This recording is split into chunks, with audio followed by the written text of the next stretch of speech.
أعوذ بالله من الشيطان الرجيم. أعوذ بالله من الشيطان الرجيم. بسم الله الرحمن الرحيم. بسم الله الرحمن الرحيم. والضحى والضحى والليل إذا سجى والليل إذا سجى ما ودعك ربك وما قلى ما ودعك ربك وما قلى وللآخرة خير لك من الأولى وللآخرة خير لك من الأولى ولسوف يعطيك ربك فترضى. ولسوف يعطيك ربك فترضى. صدق اللہ العظیم. حصہ تجوید. کل کے سبق میں حروف مدہ کے حوالے سے عرض کیا تھا کہ جہاں پر حروف مدہ ہوں ان کو لمبا کر کے پڑھتے ہیں.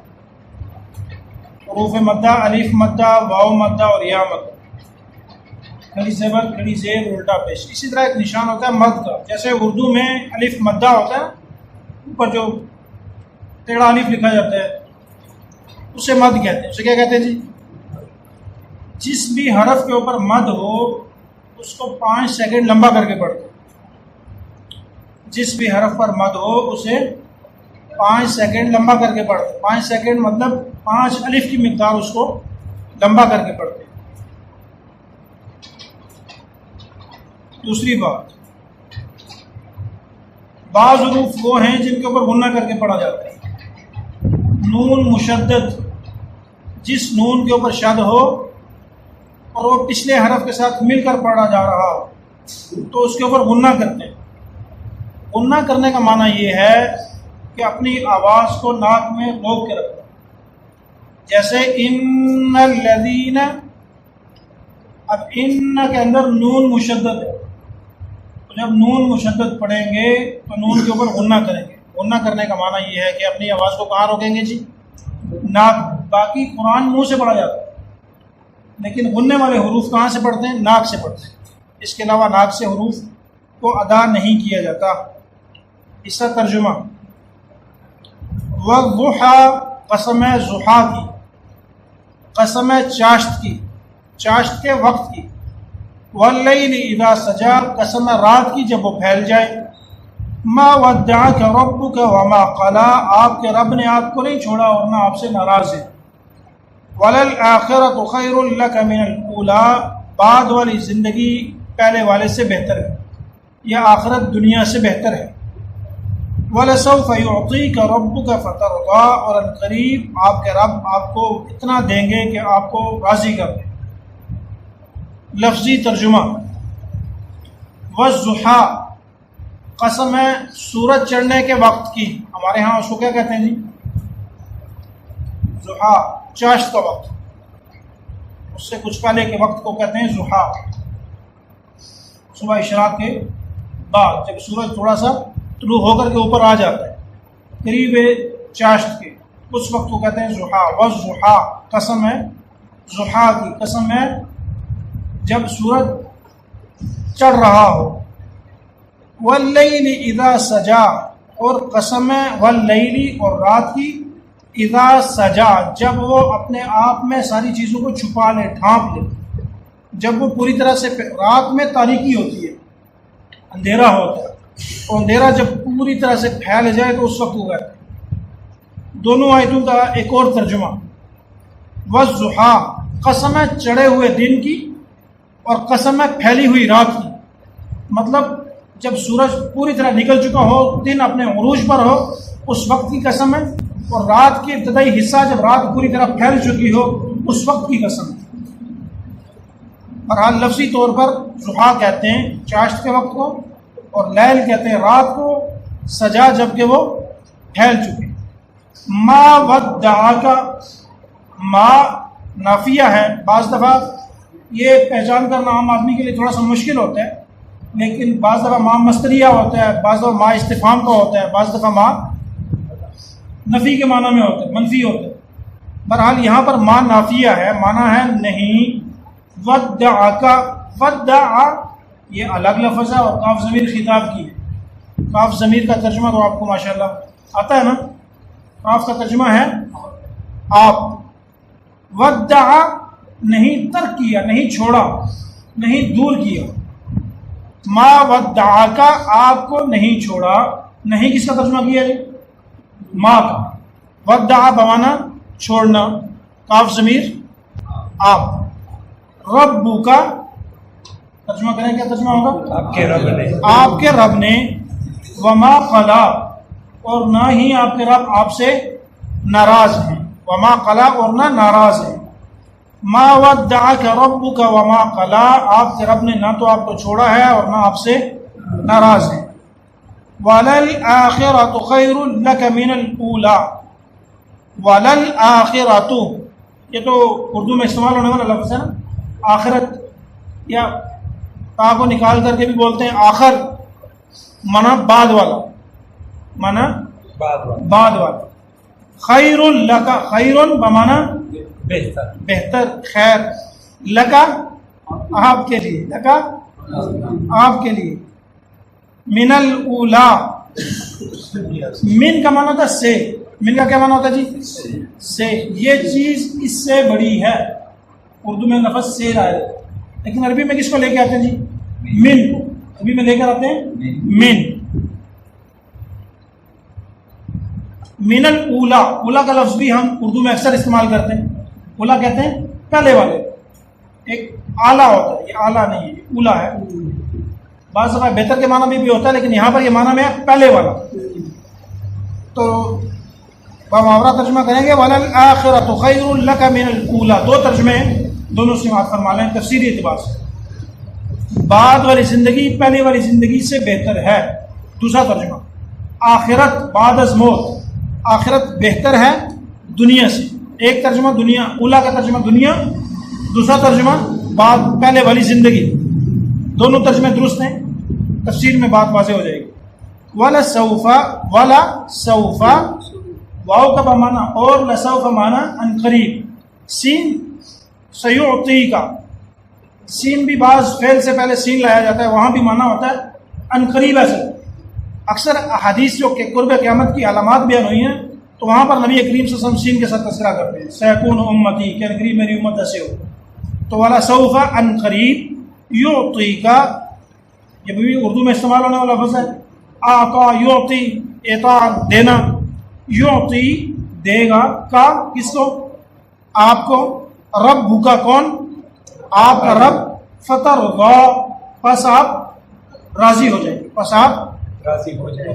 رضا کا ترجمہ بھی ترضا بھی ہم اردو میں استعمال کرتے ہیں نا، تقریباً اردو میں استعمال ہونے والا لفظ. لفظی ترجمہ اردو کی مناسبت سے میں اس لیے عرض کرتا ہوں تاکہ حروف کی تھوڑی تھوڑی ہمیں کیا ہو جائے جی؟ پہچان ہو جائے. تفسیر. اس صورت کا شان نزول یہ ہے، بخاری میں بھی ایک روایت موجود ہے اور ترمذی شریف میں بھی روایت موجود ہے کہ نبی کریم صلی اللہ علیہ وسلم کے اوپر، اچھا یہ پہلے یہ سمجھیں کہ نبی کریم صلی اللہ علیہ وسلم پر بہت دفعہ ایسے ہوا کہ وحی رکی ہے. کچھ دن وحی آتی تھی، پھر درمیان میں کچھ دن رک جاتا. ایک زمانہ وہ ہے جس میں سب سے زیادہ وحی رکی ہے، جس کو زمانہ فترت کہا جاتا ہے. ایک زمانہ ہوتا جس میں سب سے زیادہ وحی روکی گئی، وہ زمانہ فترت کہلاتا ہے. یہ کون سے زمانے کی بات ہے، اس کی تعین قرآن و حدیث میں نہیں ہے. بہرحال اتنا ضرور ہے کہ وحی رکی ہوئی تھی. تو ام جمیل جو کہ ابو لہب کی بیوی ہے، اس نے تانا دیا نبی کریم صلی اللہ علیہ وسلم کو کہ یہ کہتا تھا کہ میرے اوپر وحی آتی ہے، نبوت آتی ہے، قرآن آتا ہے. چھوڑ دیا نا اللہ نے، ناراض ہو گیا، بات ختم ہو گئی. تو اس نے نبی صلی اللہ علیہ وسلم کو تانا دیا. تو جواباً یہ صورت نازل ہوئی وَالضُّحَىٰ وَاللَّيْلِ إِذَا سَجَىٰ مَا وَدَّعَكَ رَبُّكَ وَمَا قَلَىٰ. ضمناً ایک اور بات بھی یاد ہے، ہم کہتے ہیں نا تاریخ دلیل نہیں بنتی. علماء سے اکثر آپ نے سنا ہوگا کہ صحابہ کے معاملے میں، اہل بیت کے معاملے میں تاریخ دلیل نہیں بنتی. تاریخ میں ایک کتاب موجود ہے، جو کتاب ہے کہ ابو لہب پکا مومن تھا. کتاب کا کیا نام ہے جی؟ ابو لہب پکا مومن تھا. تاریخ میں لکھی گئی ہے. اللہ کے قرآن کی صورت کیا کہتی ہے؟ تبت یدا. اللہ نے نام لے کر کہا لیکن لکھنے والوں نے لکھا ہے. تو لہٰذا تاریخ پر اعتماد نہیں کیا جا سکتا. تاریخ لکھنے والے نہ جانے کون کب اور کیسے لکھی. بہرحال یہ ضمنی بات ہے. اس کا تعلق ام جمیل کا تذکرہ آیا نا تو میرے ذہن میں وہ بات آ گئی تو میں نے عرض کر دی. یہ صورت نازل ہوئی تو اللہ رب العالمین نے 2 قسمیں کھائیں. قسم کھانا اللہ رب العالمین کو ضرورت نہیں ہے. اللہ جس بات کو فرماتے ہیں وہ ویسے بھی یقینی ہے. اللہ جس بات کو ارشاد فرماتے ہیں وہ ویسے بھی. لیکن قسم کھائی. اصل میں قرآن جب نازل ہوا نا اس وقت فصاحت و بلاغت عروج پر تھی. فصاحت و بلاغت کی کہاں تھی جی؟ اپنے عروج پر تھی. اور عرب کا یہ رواج تھا کہ جب وہ کسی اہم بات کو بیان کرتے نا تو قسم کھا کے بیان کرتے تھے. تو اللہ رب العالمین نے یہ بھی بڑی اہم بات بتلائی کہ میں نے اپنے محبوب کو چھوڑا نہیں ہے. اس کے لیے اللہ رب العالمین نے ان کے رواج کے مطابق ان کی فصاحت و بلاغت کے مطابق اللہ نے 2 قسمیں کھائیں. پہلی قسم کھائی سورج کے چڑھتے وقت کی, یا جب سورج پوری طرح چڑھ چکا اس وقت کی قسم کھائی کہ والضحیٰ, قسم ہے مجھے ضحیٰ کی, اور واللیل اذا سجا, قسم ہے مجھے رات کی جب وہ پھیل جائے. مفسرین لکھتے ہیں کہ واللیل اذا سجا یہ آیت اس بات کی طرف اشارہ کرتی ہے کہ جب رات کی تاریکی پھیل جائے تو معنی یہ نہیں ہوتا کہ صبح طلوع نہیں ہوگی. واللیل اذا سجا, جب رات پھیل جائے تو معنی یہ نہیں ہوتا کہ اگلی صبح طلوع نہیں ہوگی. اسی طرح اگر وہی نہیں آئی تو اس کا یہ معنی نہیں ہے کہ وہی آئے گی نہیں. جیسے رات کے بعد سورج طلوع ہوا کرتا ہے, صبح طلوع ہو جایا کرتی ہے, بالکل اسی طرح اللہ اپنے محبوب کو دوبارہ وحی بھی عطا فرمائیں گے. ایسا نہیں ہے کہ وہی رک گئی. اچھا, بعض اہل سیر نے استعارہ لیا ضحیٰ کو اور لیل کو نبی کریم صلی اللہ علیہ وسلم کی صورت سے کہ آپ کا چہرہ ضحیٰ کی طرح. معنی کیا ہے کہ آپ کا چہرہ چمکتا ہوا سرخی مائل. جب سورج چڑھتا ہے نا تو آپ دیکھتے ہیں کہ جو آسمان کے کنارے ہیں ان میں سرخی پھیل جاتی ہے اور روشنی پوری چمک پوری ابھر کے آتی ہے. سورج کی روشنی پوری آب و تاب کے ساتھ آتی ہے. تو نبی کریم صلی اللہ علیہ وسلم بھی وجیح انسان تھے, دیکھنے سے رشک آتا تھا. سورج سوا نیزے پر ہو نا جب, یعنی کہ زوال کے سر کے اوپر ہو, پوری طرح سورج چڑھ جائے تو اس کو آدمی دیکھ نہیں سکتا پوری آنکھوں سے. چند لمحوں کے لیے اگر کوئی زبردستی دیکھے تو آنکھیں چندیا جاتی ہیں, نبینا ہو جاتا ہے آدمی. لیکن جب ضحیٰ کا وقت ہو تو سورج کو دیکھ سکتے ہیں, سورج کو آنکھیں بھر کے دیکھ سکتے ہیں. ایسے ہی اللہ نے اپنے محبوب کو وہ چہرہ عطا فرمایا تھا جیسے صبح کے وقت. آج کی دنیا کیا کہتی ہے, جب سورج چڑھ رہا ہو, سن رائزنگ ہو رہی ہو تو کیا کرے, اس کو دیکھا کرے, نظر تیز ہوتی ہے. تو گویا اللہ نے اپنے محبوب کو وہ چہرہ عطا فرمایا کہ جس کو دیکھنے سے ایک تو محبت بڑھتی تھی اور دوسرا ایمان بڑھتا تھا. اللہ نے ایسا چہرہ تھا. دوسری تشبیہ, دوسرا استعارہ واللیل اذا سجا. اللہ نے فرمایا کہ قسم ہے رات کی. بعض اہل سیر نے لکھا کہ اللہ فرما رہا ہے مجھے محبوب کی زلفوں کی قسم. تو اللہ رب العالمین نے نبی کریم صلی اللہ علیہ وسلم کو گھنگریالے بال عطا فرمائے تھے. شمائل ترمذی گھنگریالے بال عطا فرمائے تھے, سیاہی مائل. آج کل بعض لوگوں کے پیدائشی مائل کچھ سرخی مائل ہوتے ہیں یا سفیدی مائل ہوتے ہیں. اللہ رب العالمین نے کالے بال عطا فرمائے, سیاہی مائل. اس کی طرف استعارہ یہاں سے لیا گیا واللیل اذا سجا. بنیادی طور پر یہاں سے مراد وقت ہیں جو میں نے تفصیلاً عرض کر دی. یہاں جواب دیا گیا ما ودعک ربک وما قلی. ام جمیل اور اس جیسے جتنے بھی نبی صلی اللہ علیہ وسلم کو طعنہ دینے والے تھے یا اعتراض کرنے والے تھے, ما ودعک ربک وما قلی, اللہ نے اپنے محبوب کو نہ تو چھوڑا ہے اور نہ ہی ناراض ہوئے. اس بات سے مجھے سبق یہ ملتا ہے, آپ کو سبق یہ ملتا ہے کہ زندگی میں کبھی مشکل لمحے آیا کرتے ہیں, کبھی مشکلات آ جایا کرتی ہیں. بلکہ نبی کریم صلی اللہ علیہ وسلم کی ایک روایت ہے, ایک صحابی نبی صلی اللہ علیہ وسلم کے پاس آئے نا, کہا اللہ کے محبوب مجھے آپ سے محبت ہے. نبی صلی اللہ علیہ وسلم نے فرمایا کہ سوچ کے کہہ رہے ہو, کیا کہہ رہے ہو؟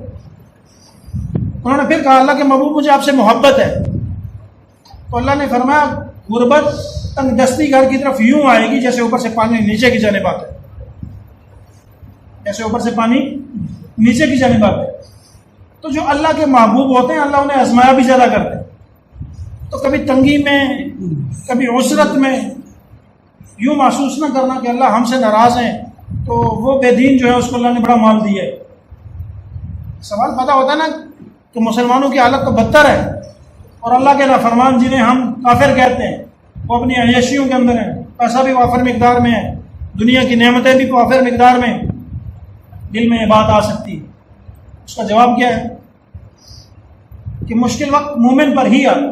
حدیث ہے نا, نبی صلی اللہ علیہ وسلم نے فرمایا کہ الدنیا سجن المؤمن و جنت الکافر. دنیا مومن کے لیے قید خانے کی مانند ہے اور قید خانوں میں سہولیات نہیں ہوا کرتی, آسانیاں نہیں ہوا کرتی, کبھی بھی تنگیاں ہوا کرتی, پریشانیاں ہوا کرتی. اور کفار کے لیے اللہ نے جنت کیوں بنا دیا دنیا کو؟ تو انہوں نے اسی دنیا کے اندر جو بھی لطف ہیں دنیا کے اندر ہی لے لینے اور اس کے مرنے کے بعد ان کا کوئی حصہ نہیں ہے, جبکہ ایمان والوں کا حصہ مرنے کے بعد بھی موجود ہے.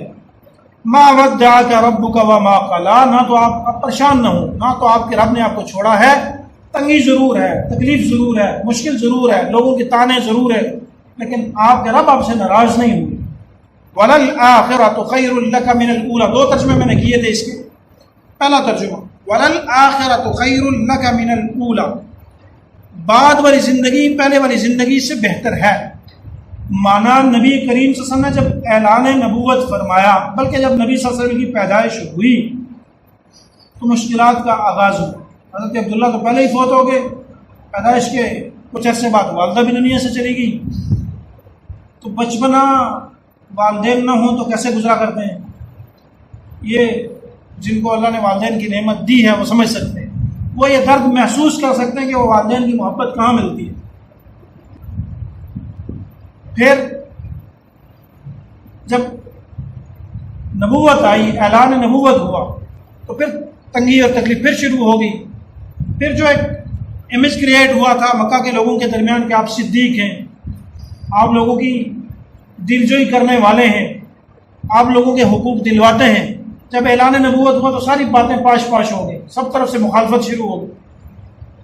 تو اللہ نے کہا محبوب پریشان نہ ہو, اگر آج کا دن مشکل ہے نا کل اس سے بہتر ہوگا, پرسوں اس سے بہتر ہوگا. تو پھر دنیا نے دیکھا کہ اعلان نبوت کے بعد اگر سختیاں تھیں تو جب آپ دنیا سے تشریف لے کے جانے لگے تو اس وقت حکمران اسلامی دنیا کے کیا تھے؟ حکمران تھے. تو ہر آنے والا دن دوسرے دن سے بہتر. اور ہمارے لیے بھی سبق یہی ہے کہ اگر آج مشکل ہے تو خودکشی کرنے کی ضرورت نہیں ہے, مایوس ہونے کی ضرورت نہیں ہے. آنے والا دن اس سے بہتر ہوگا, آنے والا دن آج سے کیا ہوگا؟ اچھا ہوگا. دوسرا معنی وَلَلْآخِرَةُ خَيْرٌ لَكَ مِنَ الْأُولَىٰ, آخرت بہتر ہے دنیا سے. ایمان والا کہیں یہی دل نہ لگا بیٹھے کہ میں نے دنیا میں یہ سب کچھ یہیں گھر بنانا ہے, یہیں بسنا ہے, یہی سب کچھ ہے. اللہ نے کہا یہ بسنا ہے, ضرور ہے, ضرورت کے لیے ساری چیزیں کرنی ہیں. اچھا لباس اللہ نے دیا تو پہنو, اللہ نے دیا تو اچھی بیوی رکھو, اللہ نے دیا تو اچھا گھر بناؤ. بلکہ نبی صلی اللہ علیہ وسلم نے فرمایا کہ اگر اللہ نے مال دیا تو تمہارے جسم پر وہ نظر آنا چاہیے. اچھی خوراک کھاؤ, اچھا لباس پہنو, اچھی گاڑی رکھو, اچھا مکان بناؤ, منع نہیں ہے, لیکن تیاری بھی رکھو. مسافر ہے, جانا ہے, اور روزانہ ایک دفعہ یہ اپنے سے سوال کر لینا چاہیے کہ آج کی رات میرا سفر ہو ہی جائے.